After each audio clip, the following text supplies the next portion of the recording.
Québec. Je suis très heureux ce matin de pouvoir jaser avec Dominique Salgado, directeur général du CAPVICH, le Comité d'action des personnes vivant des situations de handicap. Bonjour Dominique, comment ça va? Salut Rémi, ça va bien, merci. Toi aussi? Ça va super bien. Je suis très content qu'on puisse parler ce matin parce qu'il y a des sujets qui sont d'actualité et qui sont importants à mettre sous l'angle des personnes qui vivent avec des situations de handicap. Et tu as écrit récemment des lettres ouvertes à certains sujets et un qui est intéressant parce que plusieurs personnes sont touchées à leur manière par la grève chez Poste Canada. Mais il ne faut pas oublier que chez les personnes vulnérables, il y a des répercussions majeures également. Ben absolument, je t'apprends rien en disant que Poste Canada est en train de se dépoussiérer, se remodeler, se réinventer. Mais attention, ce qu'on dit, nous, c'est bien beau tout ça, mais l'accessibilité n'est pas négociable là-dedans. Là. En fait, le ministre Lightbourn a fait certaines annonces. C'est bel et bien la fin d'une époque, c'est clair. En fait, Poste Canada était aussi vieux que le pays, hein, 1867. Donc 158 ans aujourd'hui. Alors, on comprend qu'évidemment, avec le temps, Poste Canada n'a pas su s'ajuster avec les nouvelles technologies et on en est là aujourd'hui. Bon, avec les annonces de Lightbound, la livraison universelle à domicile, c'est un symbole de service postal qui unissait les communautés depuis plus de 158 ans, comme je disais. Alors, le ministre a donc hérité là, d'une institution assez spéciale. Et puis là, d'après ce qu'on peut démystifier, c'est que on refuse de garantir l'accessibilité universelle pour faire la suite de Poste Canada. Et ça, c'est grave parce que ça vient, si on veut, menacer un peu une clientèle qui déjà était assez assommée. Avec la modernisation de Poste Canada, c'est comme de dire aux personnes vulnérables, aux personnes en situation de handicap, débrouillez-vous maintenant. L'hiver, il y a des trottoirs qui sont glacés. C'est parfois la frontière entre l'autonomie et l'enfermement. Un trajet de 200 mètres, ça peut paraître anodin, mais en période hivernale, avec la glace, les vents, pour se rendre à une boîte postale, ça peut être assez difficile pour une personne en situation de handicap. Mais ça, on n'en tient pas compte dans ce remodelage de Poste Canada. Alors, on est vraiment surpris et assez déçu de voir la façon que le gouvernement fait la sourde oreille. Puis, juste un petit rappel comme ça, à l'arrivée du gouvernement Carney, on avait fait aussi disparaître le ministère qui était destiné aux personnes en situation de handicap. Fait que, donc, c'est un oubli total et on trouvait que ça méritait de remettre les pendules à l'heure avec cette lettre ouverte. La fin d'une époque ne doit pas devenir la fin de la dignité envers les personnes en situation de handicap. Alors, c'est bien beau tout ça, le remodelage, mais les Canadiens qui sont en situation de handicap ne sont pas une variable d'ajustement budgétaire, je voudrais dire. Non, Et à travers tout ça, écoute, c'est sûr que ça amène des conséquences aussi. Il y a la fracture numérique parce que souvent les gens disent, ils ont juste à passer au numérique comme tout le monde. Mais on vit encore aujourd'hui, en 2025, une fracture numérique qui est toujours présente au Québec. Donc, il y a une disparité entre individus, entre groupes, vers leur accès aux technologies numériques et leur capacité aussi d'utiliser efficacement les différents moyens informatiques. Puis il y a même des endroits au Québec, tu le sais, qui n'ont même pas d'Internet. ouais. On le voit dans Bellechasse, en Beauce, et ainsi de suite. Donc, une certaine difficulté à accepter un peu ces changements. Puis ça amène aussi des incidences, je te dirais, dans un autre palier. On sait que le dossier est de juridiction fédérale, mais ça a des conséquences aussi dans des programmes qui sont administrés par le gouvernement du Québec. Je te donne un exemple.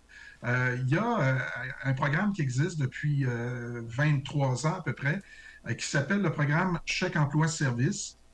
C'est des travailleurs et des travailleuses qui sont engagés pour donner des soins à domicile, que ce soit de l'aide à la vie domestique ou de l'aide à la vie quotidienne, peu importe. Et ces gens-là doivent remplir un formulaire et le poster. Et là, on oublie ça, là. Ils ne peuvent pas le poster. Ce qui veut dire que ces gens-là, ces travailleurs à domicile, ne sont pas rémunérés, il y a des retards dans les paiements. Alors, on leur demande d'utiliser le télécopieur. Je veux dire, là, ça aussi, c'est un peu dépassé pas mal. Donc, on a interpellé la ministre Caroline Proulx. C'est sous son ministère, ce programme-là, pour voir un peu c'est quoi là, vos mesures, c'est quoi exactement que vous entendez faire à ce niveau-là. Donc, c'est un peu assez spécial ce qui se passe actuellement. Et bon, c'est des conséquences qu'on ne pouvait pas prévoir. Nous, on s'en doutait un jour que ça pourrait arriver, mais là, on en est là exactement. Donc, on attend des retours autant du cabinet du ministre Lightbound que du cabinet de la ministre Proulx dans ce dossier-là. Et Poste Canada a-t-il démontré une sensibilité à ça? Parce que moi, je fais juste penser à certains casiers postaux où là, il y en a immensément, là, c'est sur 4 côtés, puis c'est très très haut dans certains cas, c'est vitré, puis je sais pas si c'est si large que ça, la distance. Donc, tu sais, il y a même des exemples très clairs que moi, je me dis, quelqu'un en fauteuil roulant, je suis pas sûr qu'il serait capable d'aller chercher sa malle, ne serait-ce que par la largeur et la hauteur. Bref, est-ce que Post Canada dit on comprend, on est sensible, on va s'arranger au moins pour que peut-être les personnes en chaise roulante aient des casiers plus bas, etc. Est-ce que c'est le genre d'ouverture et de sensibilité qu'ils ont démontré chez Post Canada? Bien là, ça aussi, en fait, on n'a pas eu de retour du côté de Poste Canada. Ça fait pas faire partie des discussions qu'ils vont avoir avec le ministre Lightbound. Ça aussi, effectivement, c'est des inquiétudes. Lorsque les boîtes postales sont attribuées aux citoyens, t'as pas vraiment le choix, hein? C'est là, c'est là. Ils ont tout le temps mentionné qu'ils tenaient compte des situations de handicap. Mais quand même, force est de constater qu'il y a encore effectivement des gens qui doivent demander aux voisins, tu peux-tu aller chercher mon courrier? C'est un peu trop haut, je suis assis dans mon fauteuil, je suis pas capable de l'atteindre.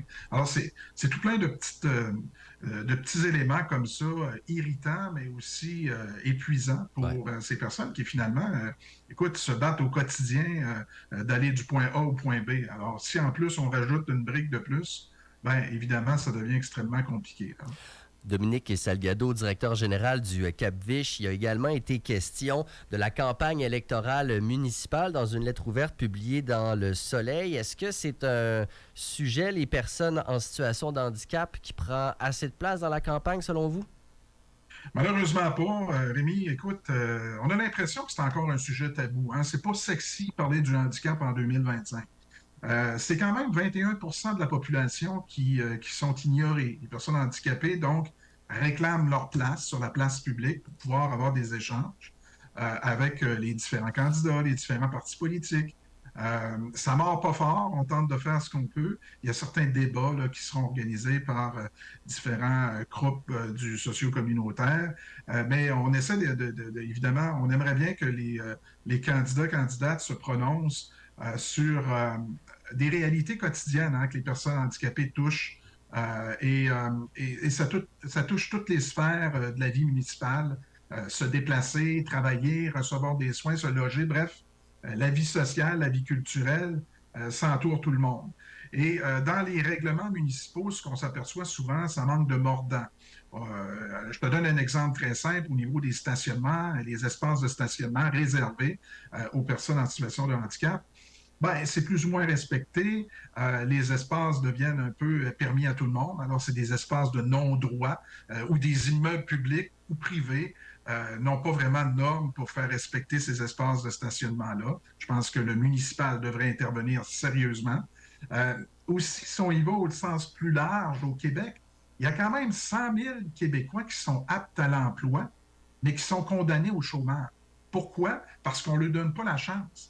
Faute de confiance, faute d'audace de la part des employeurs. Il y a encore des tabous. Ouais, une personne handicapée, ça coûte cher. Une personne handicapée, ça arrive en retard. Tu vois, c'est constamment ça. Il y a le transport adapté qui est de moins en moins adapté au Québec, quoiqu'il y ait eu des belles améliorations ici avec le RTC et le STAC.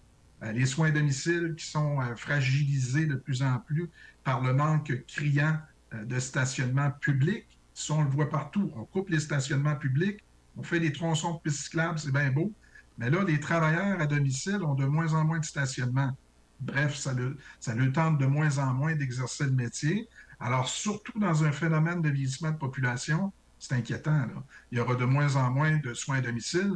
Le gouvernement du Québec veut que les aînés et les personnes en situation de handicap demeurent le plus longtemps possible à leur domicile, mais encore faut-il leur donner les moyens. Et la hausse vertigineuse aussi des loyers, doublée d'une pénurie chronique de logements accessibles, adaptés, adaptables. Tu le sais, on est en crise de logement depuis plusieurs années, mais au niveau du logement accessible et adapté, c'est une crise permanente qui existe depuis plusieurs décennies. Il y a à peu près juste 2 de logements accessibles et adaptés. Et puis, on compte, notamment à Québec, à peu près 100 000 personnes avec des limitations fonctionnelles. Donc, ça ne fonctionne pas, là.